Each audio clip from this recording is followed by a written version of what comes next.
A aquicultura já representa quase metade de todo o peixe e marisco consumidos no planeta num armazém obscuro nas faldas da Cordilheira Azul. Na Virgínia, Bill Martin agarra um balde de ração granulada e atira para um tanque de betão. Enormes tilápias fervilham a superfície. O presidente da empresa Blue Ridge Aquaculture, uma das maiores unidades de produção de aquicultura do mundo em espaço interior, olha sorridente para o frenesi da refeição. Este é o peixe de São Pedro, o peixe que Jesus ofereceu às multidões, afirma, com voz áspera, semelhante à de um pregador. Ao contrário de Jesus, contudo, Bill Martin não oferece os peixes. Todos os dias vende 5.000 kg de tilápias vivas aos mercados asiáticos e planeia construir outra unidade de aquicultura na costa ocidental do Zawa. Siga o modelo da indústria avícola, afirma, com a diferença de que os nossos peixes vivem totalmente felizes. Como sabe que eles estão felizes? Pergunto-lhe, reparando que a camada de tilápias no tanque é suficientemente espessa para São Pedro poder andar por cima dela. Por regra, mostram que não estão felizes morrendo. Responde. Nunca perdi um único tanque de peixe até agora. Um parque industrial nos Apalaches parece um sítio estranho para criar milhões de animais naturais do Nilo, mas as unidades de aquicultura à escala industrial estão a emergir por todo o lado. A aquicultura aumentou 14 vezes de dimensão desde 1980. Em 2012, a sua produção mundial, desde o salmão aos inestéticos pepinos do mar que só um cozinheiro chinês poderia apreciar, rondou os 66 milhões de toneladas e ultrapassou pela primeira vez, de maneira indesmentível, a produção de carne de vaca. A aquicultura já representa quase metade de todo o peixe e marisco consumidos no planeta. Prevê-se que, nos próximos 20 anos, o crescimento demográfico, o aumento dos rendimentos e a reputação saudável dos produtos do mar façam subir a procura em 35%. Com a estagnação das capturas mundiais de peixe selvagem, os peritos creem que praticamente todos os novos produtos do mar consumidos têm de provir da aquicultura. Não conseguiremos obter toda a proteína de que precisamos comendo peixe selvagem, diz Rosamond Naylor, perita da Universidade de Stanford e investigadora de sistemas de aquicultura. Porém, o público preocupa-se com o possível desenvolvimento de outra indústria de criação intensiva no meio do oceano. E, por isso, quer que tudo seja bem feito desde o princípio. E há razões para a preocupação. A nova Revolução Azul, que tem disponibilizado camarão, salmão e tilápia baratos e embalados em vácuo aos congeladores dos supermercados, trouxe consigo muitos dos problemas gerados pela agricultura em terra, destruição do habitat, poluição aquática e sustos relacionados com a segurança alimentar. Na década de 1980, vastas extensões de orlas costeiras de mangue foram arrasadas para construir unidades de aquicultura atualmente responsáveis por uma percentagem significativa da produção mundial de camarão. A poluição provocada pela aquicultura, uma mistura pútrida de azoto, fósforo e peixes mortos,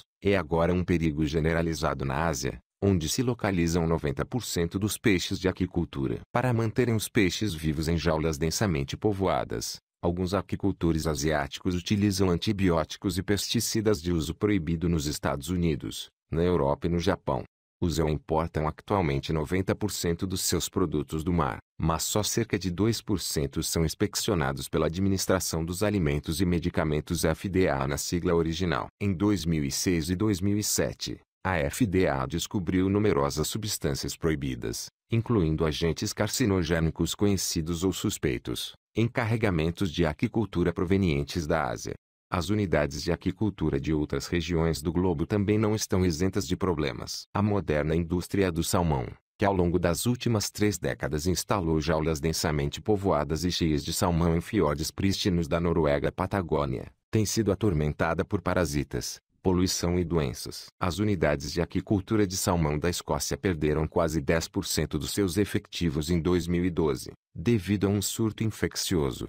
No Chile, calcula-se que a anemia infecciosa tenha provocado prejuízo de 1,4 mil milhões de euros na aquicultura do salmão desde 2007. Um surto patológico ocorrido em 2011 destruiu praticamente toda a indústria do camarão em Moçambique. As jaulas de camarões, no Golfo da Califórnia, produzem 5 a 13 toneladas de 6 em 6 meses. Seriam necessárias a 30 toneladas por jaula para obter viabilidade, diz Gustavo Valdez. O problema não está na vetusta arte da aquicultura em si, mas na sua intensificação. Os piscicultores chineses começaram a criar carpas em arrozais há pelo menos 2.500 anos. No entanto, A produção atual de aquicultura representa 42 milhões de toneladas por ano e as jaulas de peixes orlam as margens dos rios, lagos e mares. Os piscicultores introduzem nos seus viveiros variedades de carpa e tilápia de crescimento rápido, alimentando-as com farinha de peixe concentrada para maximizar o seu crescimento.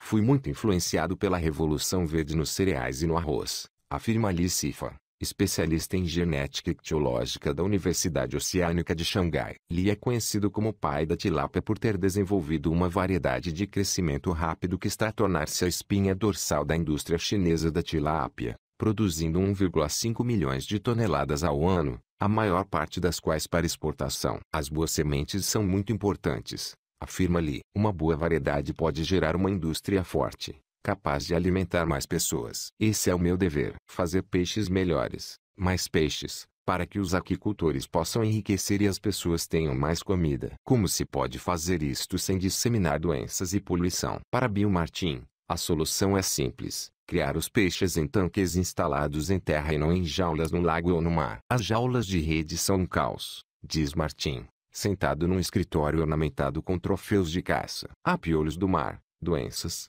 fugas de peixes e mortes. Comparando com um ambiente totalmente controlado, consegue-se um impacto tão próximo do zero quanto é possível. Se não deixarmos os oceanos em paz e sossego, a mãe natureza vai fazer-nos pagar com juros altos. No entanto, a unidade de piscicultura de Martin não deixa a terra e a atmosfera em paz e a sua exploração não é barata. Para manter os peixes vivos, ele precisa de um sistema de tratamento de águas residuais tão volumoso como o que seria necessário para uma cidade de pequena dimensão. A eletricidade que o faz funcionar é gerada a partir de carvão. Martin faz recircular cerca de 85% da água nos seus tanques e o resto, com elevado teor de amônio e de resíduos de peixe, vai para a estação de tratamento de águas residuais local, enquanto a quantidade volumosa de resíduos sólidos é encaminhada para o aterro sanitário. Para substituir a água perdida, ele extrai mais de 1 milhão de litros de água de um aquífero subterrâneo. Os objetivos definidos por Bill Martin são a recirculação de 99% da água e a produção da sua própria energia elétrica com baixo teor de carbono captando metano proveniente dos resíduos.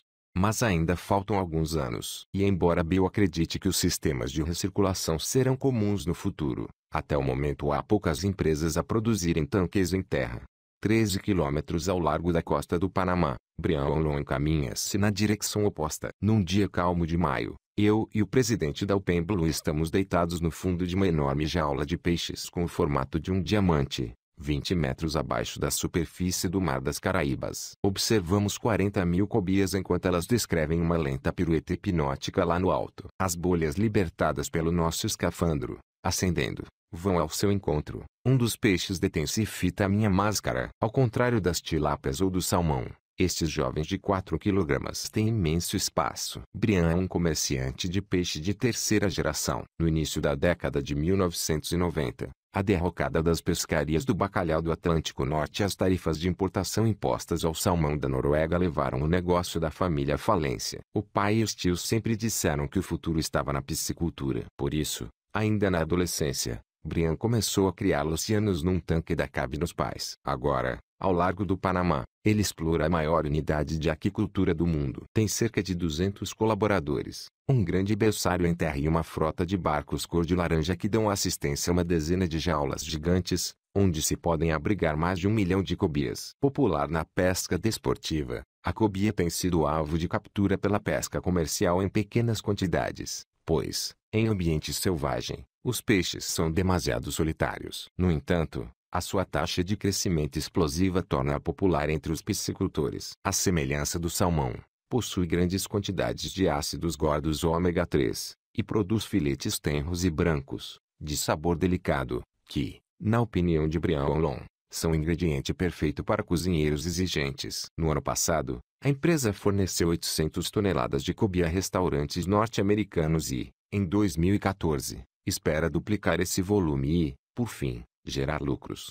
No alto mar, os custos de manutenção e exploração são elevados. Embora a maioria das jaulas de salmão estejam aninhadas em enseadas protegidas perto da costa, as vagas que atingem as jaulas de Brian Long podem atingir 6 metros de altura, ou mais. Na verdade, a agitação da água é até desejada, Este empresário está a aproveitar a diluição para evitar a poluição e as doenças. Não só as suas jaulas contêm populações inferiores à densidade da unidade típica de aquicultura salmonífera, como também estão sempre em agitação pelas correntes e ondas, pois encontram-se em águas profundas. Até agora, Brian Long nunca teve de tratar as cóbias com antibióticos e os investigadores da Universidade de Miami não detectaram quaisquer vestígios de resíduos de peixe fora das suas jaulas. Suspeitam que os resíduos diluídos na água sejam devorados por plâncton subnutrido, uma vez que as águas do Mar Alto são pobres em nutrientes.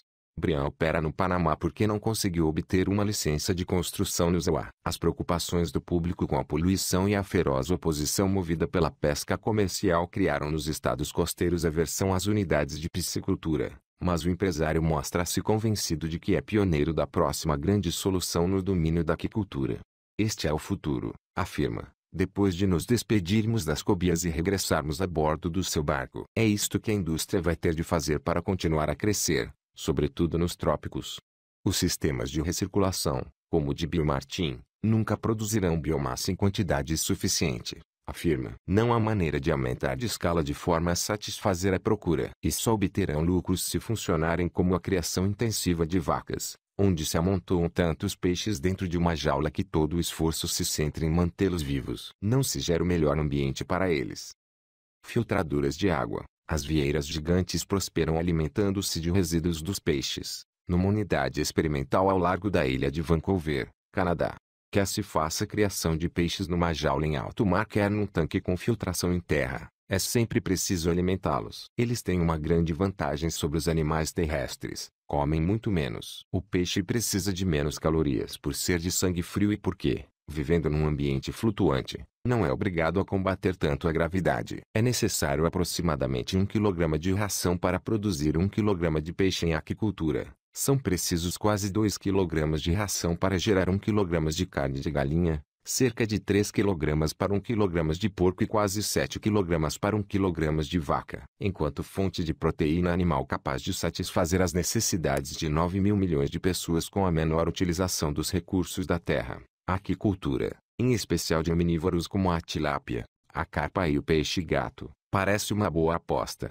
Todavia, alguns dos peixes de aquicultura que os consumidores ricos gostam de comer também apresentam desvantagens. São carnívoros vorazes. A rápida taxa de crescimento que torna a cóbia um bom animal de criação é favorecida em ambiente selvagem por um regime alimentar composto por peixes mais pequenos ou crustáceos, o que proporciona a mistura perfeita de nutrientes, incluindo os ácidos gordos ômega 3 tão valorizados pelos cardiologistas. Os piscicultores de cóbia, como Brian Long, alimentam os seus peixes com rações que podem conter até 25% de farinha de peixe e 5% de óleo de peixe. A percentagem restante é composta por nutrientes baseados em cereais. A farinha e o óleo são obtidos de pequenos peixes pelágicos como as sardinhas e as anchovas, que nadam em cardumes gigantescos ao largo da costa sul-americana do Pacífico. Estas populações planctívoras contam-se entre as maiores do planeta, mas mostram propensão para colapsos espetaculares. A percentagem das capturas de pequenos peixes pelágicos reservada à aquicultura quase duplicou desde 2000. Esta absorve hoje praticamente 70% da oferta mundial de farinha de peixe e quase 90% do óleo de peixe a nível global. O mercado é tão dinâmico que muitos países enviam navios para a Antártida para capturarem mais de 200 mil toneladas anuais do minúsculo crio,